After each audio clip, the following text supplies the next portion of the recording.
सुप्रभात मान्यवर।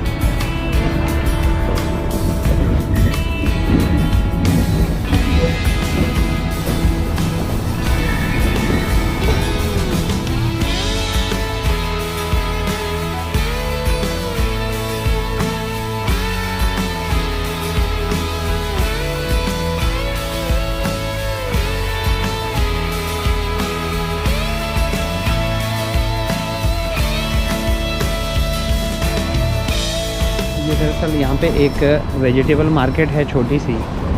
यहाँ पे जो छोटे छोटे किसान हैं वो खुद ही आके इस तरह से रोड किनारे जो है बेचते हैं, और इनके पास में बड़े फ्रेश रहते हैं प्रोडक्ट्स, सेब से लेके टमाटर, सब्जियाँ, फूल, सब कुछ। फ्रूट्स बहुत बढ़िया है। वाह, ठीक जैसे हमारे देश में भी होता है।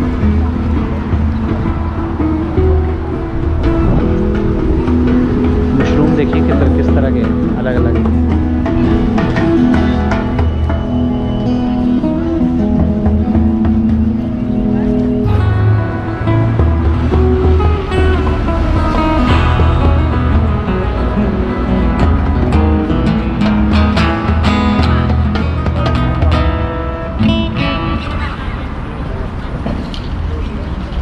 ये स्ट्रीट परफॉर्मर्स हैं, इस तरह से आपको काफ़ी सारे मिल जाएंगे रशिया वगैरह में।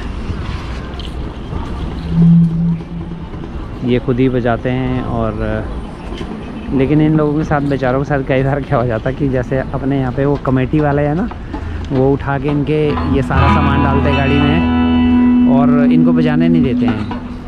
ये एक बार मैंने देखा था मॉस्को में, वो बजा रहे थे और वो गाड़ी आई है, सारा इनका सामान उठा के लेके चले गए।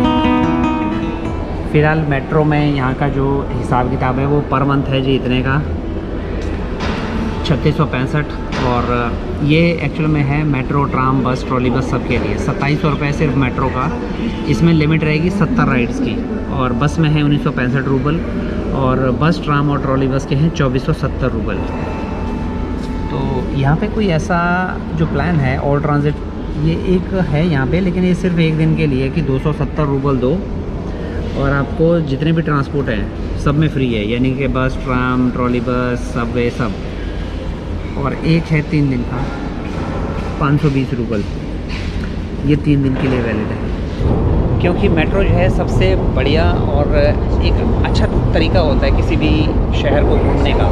तो यहाँ पे भी जो मेट्रो है बड़ी सही है, बस फ़र्क सिर्फ इतना है कि आप देखिएगा यहाँ पे जो एस्केलेटर्स हैं वो इतने बड़े बड़े हैं कि आप देखिए चलते रही है, मैं बात करता जाऊँगा और ये एस्केलेटर चलता रहेगा।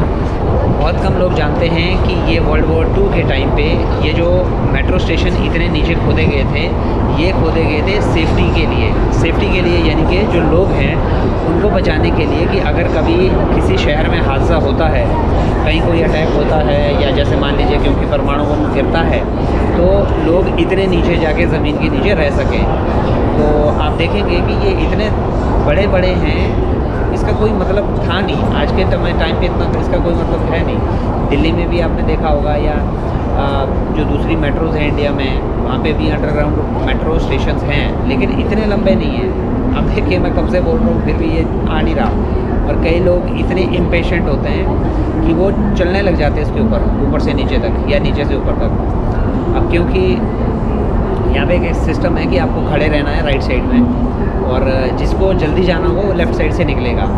आपको ऐसे नहीं है जैसे हमारे यहाँ पे कि कहीं पे भी खड़े हो जाओ। यहाँ पे सारे लोग लाइन में खड़े रहेंगे राइट साइड में। पीछे भी आप देख रहे होंगे सारे बंदे राइट साइड में खड़े हैं। अभी फ़िलहाल मैं यहाँ से मेट्रो पकड़ूँगा और फिर आज आपको घुमाता हूँ एक बार फिर से सेंट पीटर्सबर्ग।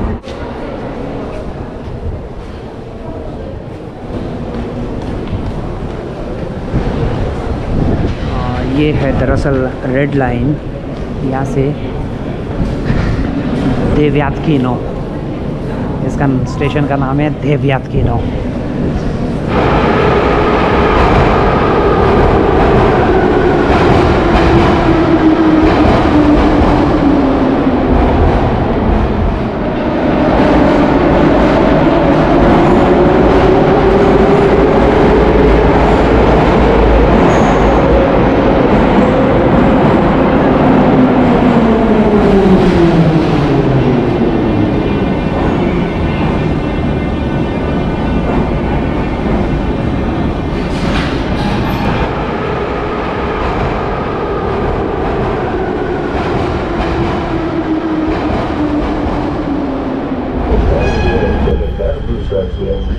Уважаемые пассажиры, уступайте места пассажирам.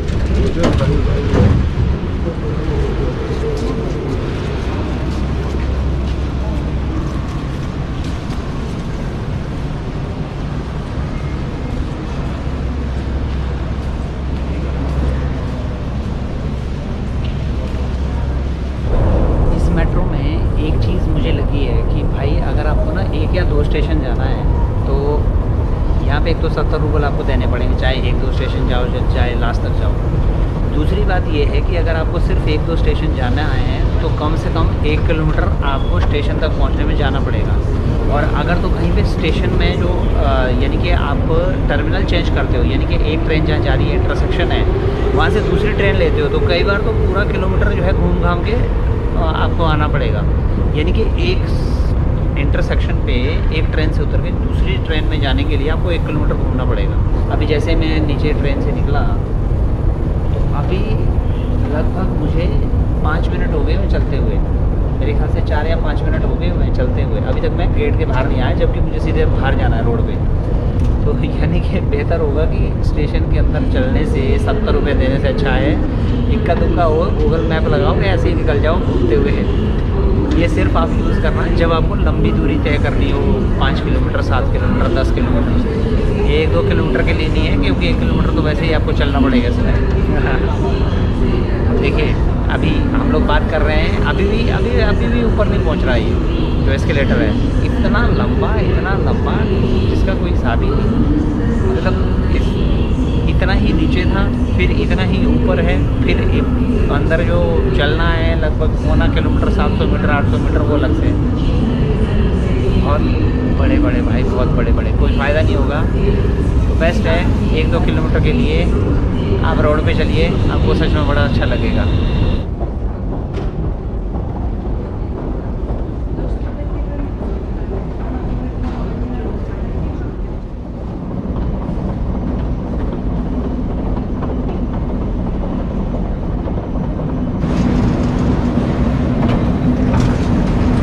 यहाँ पे ना जब मेट्रो में आप एंट्री करते हैं तो टोकन वहीं चला जाता है, गेट खुलता है तो अंदर आप अंदर जाते हैं। लेकिन जब मेट्रो से बाहर निकलते हैं तो फिर आपके लिए एक दूसरा गेट होता है, ये पता नहीं किस लिए है, जिसमें कोई टोकन वोकन नहीं डालना, वो खुद ही खुल जाता है अपने आप।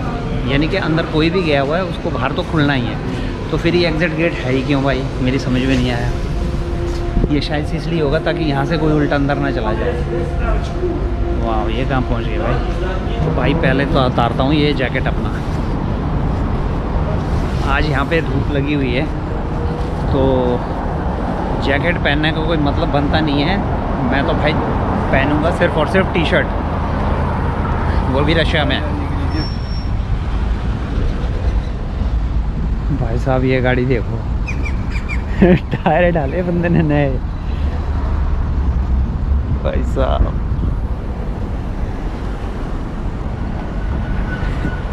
क्या ज़बरदस्त है। अच्छा, रशिया में ना आपको जो गाड़ियां हैं बड़ी पुरानी मिल जाएगी।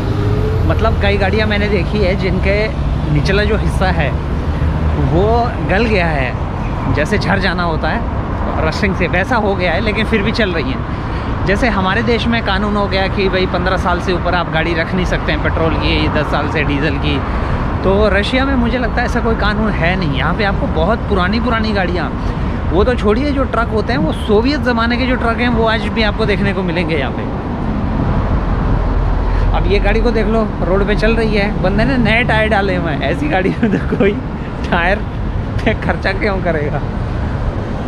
खैर मेंटेन करते होंगे ये गाड़ियाँ, और दूसरी बात है सरकार की तरफ से कोई बंदिश होगी नहीं। अच्छा, आज जो मैं आया हूँ यहाँ पे देखने के लिए, वो दरअसल मुझे इलिया भाई का मैसेज आया था कि आप वहाँ पे ज़रूर जाना। दरअसल यहाँ पे एक बौद्ध मंदिर है सेंट पीटर्सबर्ग में, तो मैं उसको देखने के लिए आया हूँ। इलिया भाई के सजेशन के लिए उनका बहुत बहुत धन्यवाद। देखता हूँ अब, क्योंकि मैं यहाँ पे मेट्रो से पहुँचा और थोड़ी देर में मैं यहाँ पहुँचने वाला हूँ मंदिर पे, बल्कि वो सामने नज़र आ रहा है।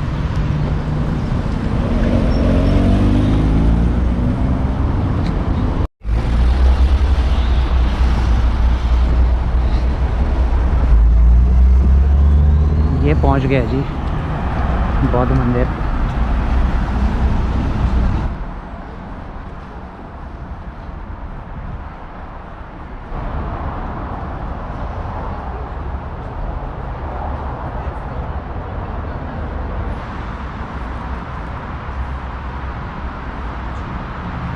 इसका निर्माण जो है 1913 में शुरू हुआ था और 1915 में जो है फिनिश किया गया था। उस समय के जो ज़ार थे वो इसकी परमिशन दे नहीं रहे थे, कहते हैं शुरू में।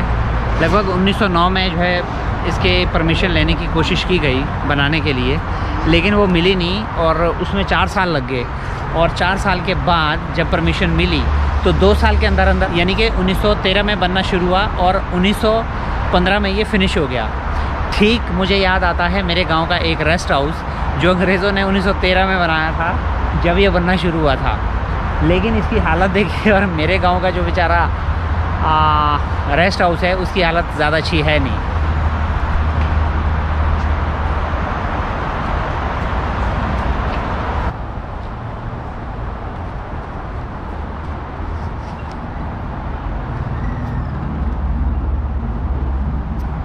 कितना बड़ा है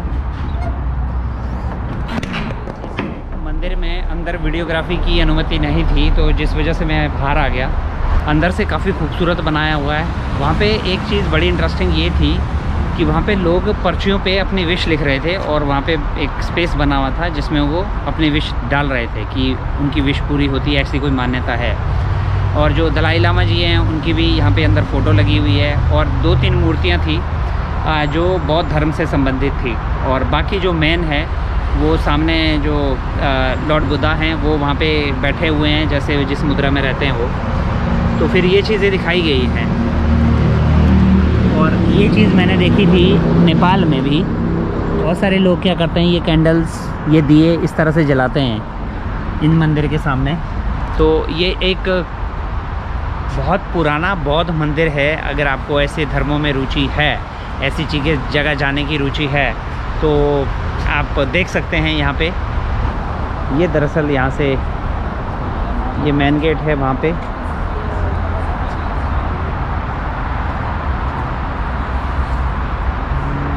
और ये इस साइड से है फिर मंदिर।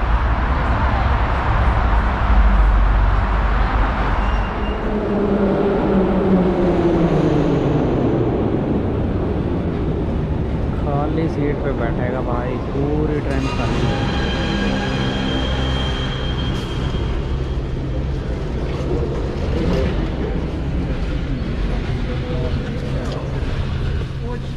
Осторожно, двери закрываются. Следующая станция.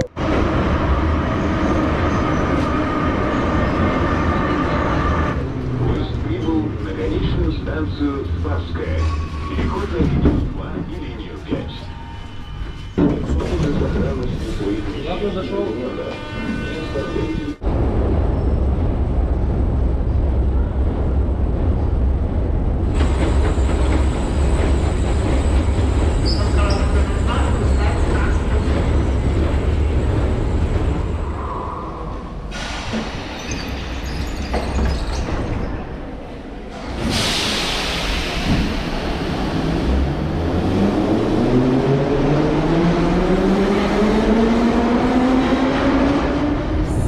पीटर्सबर्ग में आपको मेट्रो में घूमने में सच में बहुत अच्छा लगेगा। यहाँ का एक जो एक्सपीरियंस है मेट्रो का वो अलग ही है, थोड़ा सा अजीब सा है कि आपको बहुत जैसे नीचे जाना पड़ता है नीचे इतने बड़े बड़े एस्केलेटर्स में, फिर वो सुरंगें सी बनी हुई है एक स्टेशन से दूसरे स्टेशन में एंटर करने के लिए, यानी कि जहाँ पे इंटरसेक्शन होता है वहाँ पे जो स्टेशन है वो कई बार आपको मुझे लगता है कम से कम 1 किलोमीटर जाना पड़ेगा। अभी यानी कि एक साइड से ऊपर चढ़ो, फिर इधर जाओ, फिर दूसरी साइड से उधर निकलो, फिर एक स्टेशन आएगा, फिर उससे और नीचे चढ़ो, ऊपर चढ़ो, फिर तीसरा स्टेशन आएगा, यानी कि एक इंटरसेक्शन में 3 स्टेशन है। बीच में से शॉर्टकट कुछ नहीं है। कई ऐसे मौके आए, लेकिन ज़्यादातर में आपको 200 मीटर जाना पड़ सकता है या 300 मीटर जाना पड़ सकता है स्टेशन पे के इंटरसेक्शन पे। तो ये एक अलग सी बात है यहाँ की, लेकिन ठीक है, मतलब पब्लिक ट्रांसपोर्ट के हिसाब से देखें तो बहुत बढ़िया है। अच्छा ऑप्शन ये है कि आप सेफली और बड़े आरामदायक तरीके से ट्रैवल करते हैं, चलना नहीं पड़ेगा आपको ज़्यादा। जैसे खास करके ये बड़े बड़े यहाँ पे एस्केलेटर्स हैं, ये इतने बड़े हैं कि जिसको बोलते हैं स्वर्ग की सीढ़ी। तो ये है यहाँ पे, तो फैसिलिटीज़ अच्छी हैं। और 70 रूबल अगर आप 520 रूबल देते हैं तो 3 दिन तक अनलिमिटेड आप जर्नी कर सकते हैं। 3 दिन घूमने के लिए सेंट पीटर्सबर्ग बहुत सही है। और 3 दिन का सबसे बड़ा जो खर्चा है आपका ट्रांसपोर्ट का वो आएगा 520 रुपये। आप जहाँ मर्जी जितनी मर्जी बार चढ़िए, आपको सिर्फ मेट्रो स्टेशन पास में देखना चाहिए और आप ट्रैवल कीजिए, आइए जाइए। 520 रुपये 3 दिन के लिए, जो कि मुझे लगता है सबसे अच्छा है, क्योंकि टैक्सियाँ तो एक बार में ही 1500 रुपये आपसे ले लेंगी। तो मेट्रो का आप फ़ायदा उठा सकते हैं इस प्लान का।